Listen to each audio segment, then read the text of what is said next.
반갑습니다. 안상현입니다.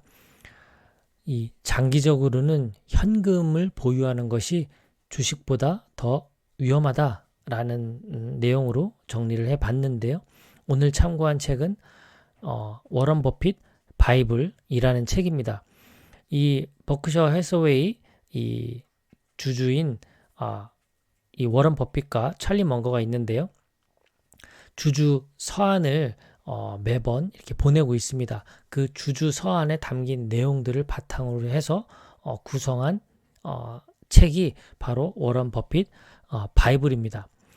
자, 이 책에서 첫 번째로 우리가 한번 관심을 가져야 되는 내용은 이 주식이라는 투자자 관점에서의 어떤 관점의 차이를 설명하는 내용인데요.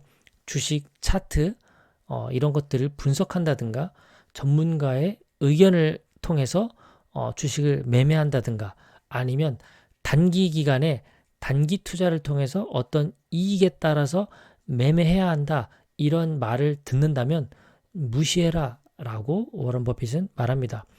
주식이라는 것은 회사 일부에 대한 소유권을 갖는 것 이런 관점으로 주식을 투자할 것인가 아니면 앞서 말씀드린 대로 차트 분석을 하고 단기 매매를 하고 전문가의 의견에 따라서 매매를 결정한다라면 이 두 가지는 커다란 관점 차이가 있다라는 것을 먼저 말씀을 드리고요.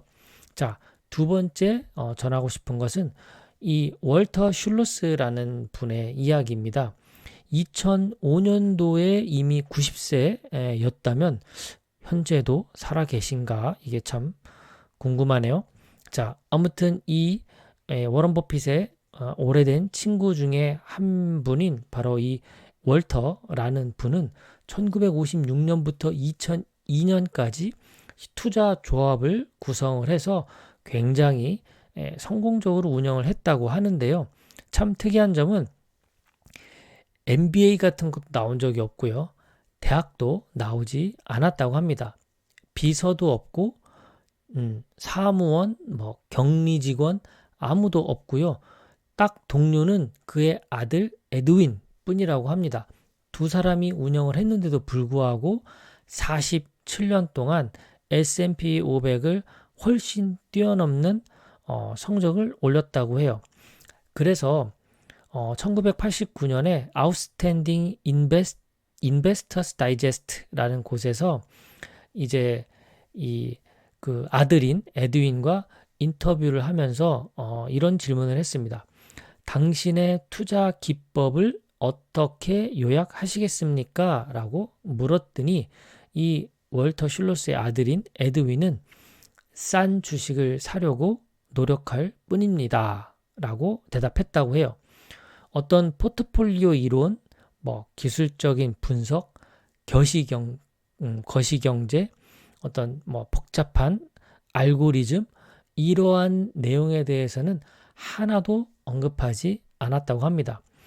이 두 사람이 투자하는 방법은 정말 따분한 종목들 1000개를 투자해서 올린 실적이라고 하고요. 몇몇 대박 종목으로 이룬 성과가 아니라는 점이 주목할 만한 겁니다. 그렇다면 저와 같은 이런 개미 투자자 입장에서 우리가 여기서 얻을 수 있는 메시지는 시장에 투자하는 것이 효과적이다라는 사실을 얻을 수가 있습니다. S&P 500이든 아니면 우리가 투자하고 있는 필라델피아 반도체든 나스닥 100이든 테크 탑10이든 아니면 차이나 전기차든 이렇게 차라리 시장에 그냥 투자하는 여러 종목에 분산 투자하는 것이 효과적이다라는 것을 한 가지 시사한다라고 볼 수가 있고요. 자, 그리고 두 번째는 이제 세 번째는 이런 내용이 나옵니다. 주가라는 것이 이 현금성 자산보다는 변동성이 훨씬 큽니다. 그래서 마치 위험해 보이죠. 하지만 장기적으로는 현금성 자산을 가지고 있는 것이 훨씬 더 위험합니다. 왜 그럴까요? 인플레이션 때문에 화폐 가치가 떨어지기 때문에 위험한 겁니다. 그래서 워런 버핏은 이야기를 합니다. 변동성이라는 것은 절대 위험한 것이 아니다.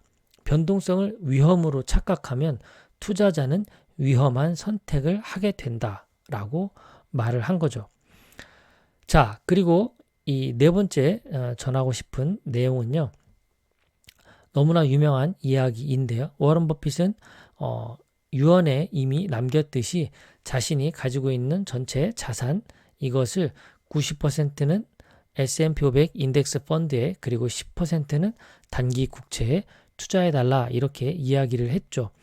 자, 이런 투자를 하게 된 이유는 그가 생각하는 가장 좋은 투자는 자신도 크게 걱정할 필요 없고 주변 사람들도 크게 걱정할 필요가 없는 투자라고 합니다.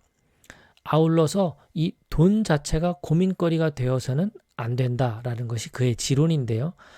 이 아내가 자기가 죽었을 때 아내가 S&P 500 인덱스 펀드를 보유하면 돈이 필요할 때 언제든지 쓸 수가 있는 장점이 있고 그리고 여기에 투자한 이유는 이 아내가 이 재산을 2배, 3배 그 이상으로 늘리는 것이 중요하지 않기 때문입니다. 여기에 투자하는 목적은 재산을 극대화하는 것이 아니라 남은 생에 돈 걱정을 하지 않는 것이라고 표현을 하는 것이죠. 자, 그래서 이 시장을 바라보는 이 관점은 요즘 어떤가요? 요즘 주식시장은 이 공포 분위기라고 말할 수가 있을까요? 자, 공포가 이렇게 덮쳤어요. 언제 주가가 어디까지 더 떨어질지도 모르겠고 걱정이 됩니다. 늘 불안하고 두렵습니다. 공포가 덮치면 절대 잊지 말아야 될 두 가지가 있는데요. 첫 번째는 이러한 공포는 투자자에게는 친구다라는 사실입니다. 왜냐하면 주식을 싼 값에 살 기회가 되기 때문이죠.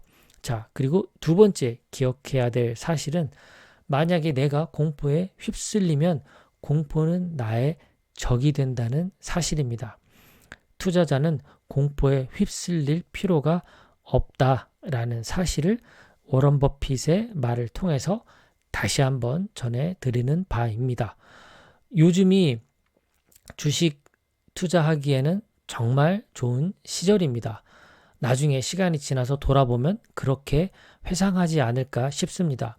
2023년 그리고 2024년까지도 주식 투자하는 분들에게는 좋은 기회가 아닐까 생각이 들고 이런 것이 정말로 결과적으로 우리에게 다가오려면 시간이 훨씬 지나서 오늘의 이 시점을 돌아봐야만 하지 않을까 싶습니다.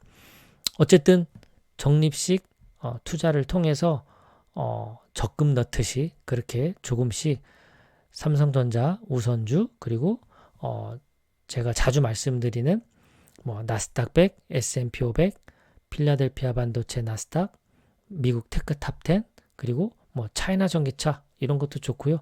그리고 여러 가지 ETF 좋은 게 많이 있으니까 좀 공부하셔가지고 적금 넣듯이 투자하시면 좋을 것 같습니다. 고맙습니다.